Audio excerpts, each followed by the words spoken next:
پھر دیکھیں نبی پاک صلی اللہ تعالی علیہ وسلم کے میلاد کی خوشی میں چراغاں کرنا اور یہ جدید جو طریقہ ہے لائٹنگ کرنا اور اس طرح جھنڈیاں،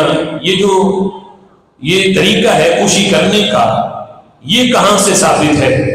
ہم کہتے ہیں کہ اس کا کم از کم درجہ کہ نبی پاک صلی اللہ تعالی علیہ وسلم کے میلاد پہ جائز طریقے کے ساتھ خرچ کر کے خوشی کا اظہار کرنا،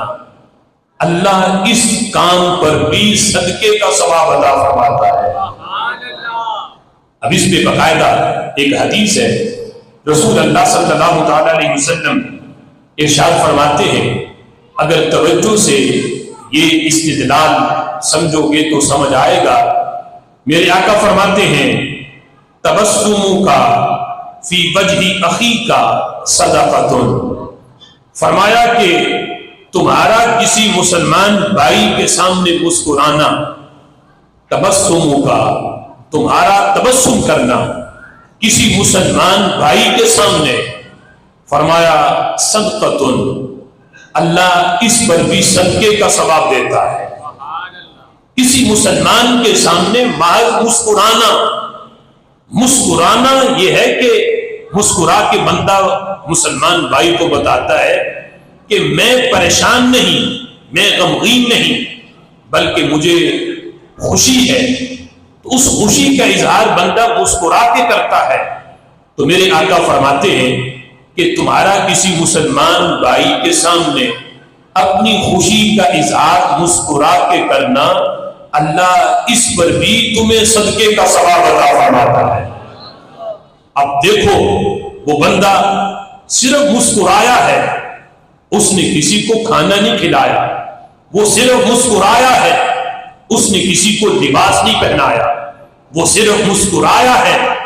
اس نے کسی کی حاجت کو پورا نہیں کیا، صرف مسکرایا ہے، لیکن میرے آقا فرماتے ہیں اس مسکراہٹ پر بھی تمہیں صدقے کا ثواب ملے گا۔ اب سوچو، اس سے پتہ چلا کہ مسکراہٹ بتاتی ہے کہ بندہ رنجیدہ نہیں، بندہ پریشان نہیں، بندہ غمگین نہیں۔ اب صرف مسکراہٹ سے جب صدقے کا ثواب ملے، اور مسکراہٹ کا تعلق صرف ایک بندے کی ذات کے ساتھ ہے، مسکراہٹ تو صرف وہی دیکھ سکتا ہے جو بندہ آپ کے چہرے کو دیکھ رہا ہے، جو پیچھے کھڑا ہے یا ساتھ والے گھر میں ہے، اسے آپ کی خوشی کا پتہ نہیں چلے گا۔ تو یہ حدیث بتاتی ہے جب صرف چہرے کی مسکراہٹ پہ صدقے کا ثواب ملتا ہے تو یقیناً بلڈنگ کی مسکراہٹ پہ بھی اللہ صدقے کا ثواب دیتا ہے۔ چہرے کی مسکراہٹ یہ ہے کہ بندہ جو ہے اس انداز میں اپنے چہرے کا ڈیزائن بنائے کہ پتہ چلے بندہ مسکرا رہا ہے،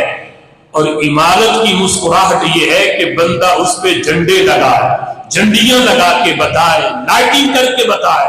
کہ میرے گھر میں صفے ماتم نہیں، صرف میں ہی خوش نہیں، بلکہ اس گھر کی چار دیواری میں رہنے والے جتنے افراد خانہ ہیں وہ سارے ہی خوشی کا اظہار کر رہے ہیں۔ جب ایک بندے کی مسکراہٹ پہ اللہ صدقے کا ثواب دیتا ہے تو پورے گھر کے افراد خانہ ان کی خوشی پہ اللہ کتنے بڑے صدقے کا ثواب دیتا ہوگا۔ تو یہ حدیث بتاتی ہے جب ایک بندہ کسی کے سامنے اپنی خوشی کا اظہار کرے تو خالق کائنات جل جلالہ اسے صدقے کا ثواب دیتا ہے۔ تو اپنا گھر سجا کے، اپنی گلی سجا کے، اپنا محلہ سجا کے جب سارے محلے والے زمانے کو یہ بتائیں کہ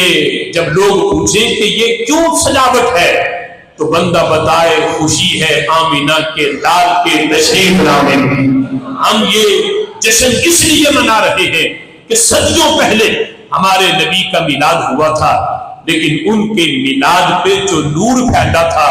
صدیاں گزر جانے کے بعد آج بھی اس نور کی چمک موجود ہے۔ تو ہم نبی پاک علیہ الصلوۃ والسلام کے میلاد کا جشن منا کے یہ بتا رہے ہیں کہ ہم وہ نہیں کہ جو ان ایام کے اندر رو کے غم کا اظہار کریں، ہم وہ ہیں جو صدیوں بعد بھی اپنے نبی کے میلاد پہ خوشی کا اظہار کر رہے ہیں۔ فضل رب الہدا اور کیا چاہیے، مل گئے مصطفیٰ اور کیا چاہیے۔